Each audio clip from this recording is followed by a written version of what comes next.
What is up everyone, Bigjuicyhog here, welcome back to the channel. Cyberpunk Week 1 is come and gone and I finished the main story, one of them at least, and I think it was probably the worst one possible. So I figured that now would be a good time to give you my first review on the game. I've played around 45 hours so far and there's still a ton left for me to do, including the other endings and tying up all of the loose ends I left behind. But I have a good feel for the game and wanted to give you some of the good, the bad, and the ugly. I'll break the game down based on a few different categories, so if you have any questions about other systems in the game, feel free to ask in the comments. Number 1. Story. The story in the game is pretty phenomenal in my opinion. In typical CD Projekt Red fashion, it gets you caring about characters right out of the gate and brings in other characters throughout the story that make you feel one way or another towards them.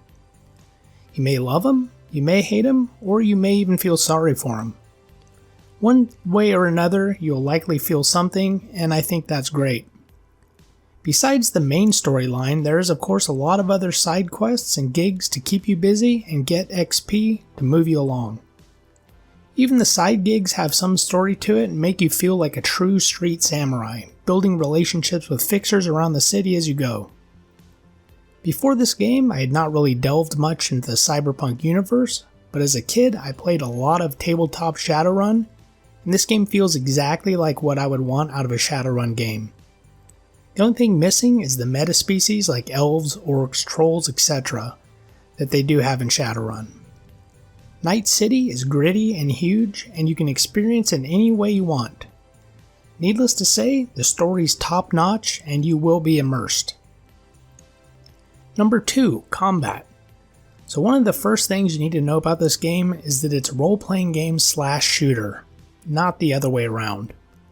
The combat is pretty decent once you start putting points into your perks, but overall it's not phenomenal. Reminds me a lot of the combat in Fallout. So far there seems to be almost endless styles that you can separate someone from their senses or their soul. I ended up with a bit of a hodgepodge build overall, but mostly settled on rifles and blades as my main damage dealers. There's several different kinds of weapons, which all work different to help flesh out your combat experience. The ranged combat probably feels a little bit better than the melee combat, but you can be successful doing either or. You can even stealth if that's what you're into. Unfortunately, I would often get annoyed and was not patient enough to take full advantage of stealth. More often than not, I ended up with guns blazing, which is what I built my character to do. Speaking of what we build our characters to do, number 3, builds and skills. One of the really cool things about the game is the skill trees. Each tree starts with the attribute, then followed by the skills and the perks within that skill tree. So for example, with my gunfighter build, I have 20 points in reflexes and then a bunch of points and perks located in the assault tree. There are so many different ways you can build in this game, it's really impressive in my opinion. One thing I would recommend is looking at what kind of build you want to run ahead of time, because a respec will run you 100k, which you can get pretty easily late game, but early on, whatever you put in there is going to be in there for a while. Once you decide what kind of playstyle you do want to play, augment that style as much as you can. Doing a jack of all trades can work just fine, but nothing will feel exceptional in that case. You want to make a stealth ninja blade master? You can do it. You want to be a hacker / engineer? You can do that too. You can even make a Hulk smash build, which I may do later if you guys are interested. Number 4. Driving.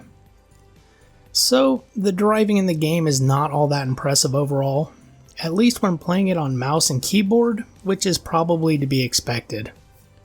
Part of the issue is that your early vehicles are very clunky and hard to handle.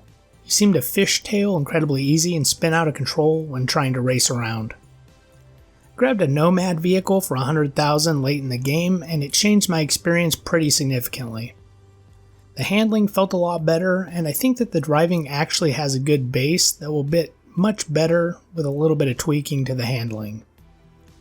If you're looking for an amazing racing experience, this probably isn't it, but the driving is at least passable overall, And the ability to call your vehicle to you, much like Roach in The Witcher 3, is pretty sweet. Number 5, AI. The AI in this game is both great and bad at the same time. It's amazing walking around the city, watching people living their lives, having conversations, doing chores, going shopping, etc. On the other hand, the AI when you're fighting can be a little bit annoying and buggy from time to time. Examples of this is enemies discovering bodies through the wall, causing them to go on alert when you're attempting to stealth around. I've also had a few issues with being spotted through and shot through walls on occasion. AI is not terrible by any means, but it isn't remotely revolutionary overall. Number 6, bugs. So the bugs have been pretty hot topic so far, and I've had my fair share, which while annoying, has not been all that game breaking for me. There's some of the typical bugs like character models sliding across the floor, the occasional T-pose, and hair clipping of course. Some of the weirder bugs I've encountered include my scanner getting stuck on and me unable to turn it off, causing me to have to reload the game, getting into my vehicle and it suddenly free falling from the sky for no reason, and the weirdest bug for me was when I was sprinting down a spiral staircase and somehow the momentum flung me off of the staircase and about a mile into the bay, forcing me to swim back quite some way. This is all on PC of course, where I don't even have a great rig, but it still runs okay. Console has been a whole different thing, especially the last generation where the graphics were so bad it looked more like Cyberpunk 1997. Overall, there are a decent number of bugs I found, but for the amount of time I played, I didn't find it excessive. So, what do I think of the game overall? The more I play it, the more I love it. The game is everything I could have wanted in the genre, and I look forward to doing a lot more content on it overall. I give the game a 9 out of 10 with the potential to be a 10 out of 10 with a few tweaks to different things. Anyways, that is it for today's video. Thank you for watching and I will see you in Night City.